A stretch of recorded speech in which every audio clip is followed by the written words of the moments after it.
The four agreements are based on Toltec teachings that teaches you how to no longer live your life in this fog, to how no longer live your life based on lies of the planet and the way you've been taught to live your life, like since you were born up until now. Basically, unlearning and relearning. The first agreement is be impeccable with your word.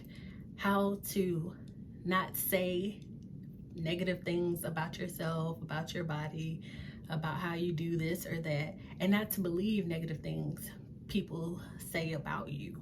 Like if someone says you're not good enough, don't start to take that in as like, man, maybe I'm not good enough, or maybe no one loves me, or this, that, or the third. Like, you don't believe those things because you know within yourself, because you love yourself, that you are loved, that you are enough. The second agreement, don't take anything personally. Like the first one, if someone says something unkind to you or about you, it's just like, okay, whatever. Like, that's not me. That's not who I am. And I know who I am and I love me. The third agreement, don't make assumptions. Basically, ask questions. Like it says in here, everybody is living in their own little world, basically. So you can't assume that they are thinking the same way that you are. So ask questions. The fourth agreement, do your best. If you show up somewhere and actually put in the work and you do the best you can, at the end of the day, that's all you can do. You don't have to put pressure on yourself to be like this person or that person.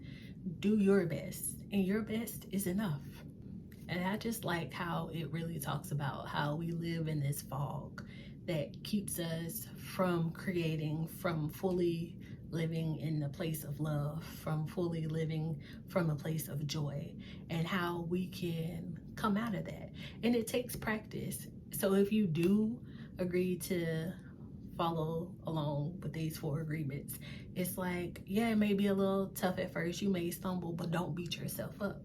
Just acknowledge that, basically. Like, okay, dang, I didn't revert it back to what I was doing, but I like to get back on track, and I'll try again tomorrow or now, But the main point is that you acknowledge that you may have slipped up, but don't beat yourself up for that, and just try again. And you just have to be repetitive with it, because you've got to realize you've been going your whole life viewing life this one way and doing things this one way, and now you're trying to change or adjust your way of thinking and living, and that takes time. But I like how this encourages you to live a joy-filled, a free life, a loving life, and how you'll begin to look at other people as yourself, and that'll help you get to the point where you actually just start doing these four agreements so easily that you don't even realize it. If you've ever read the four agreements, let me know how you like it. If you plan on reading it, let me know how you like it after you've read it. And happy reading.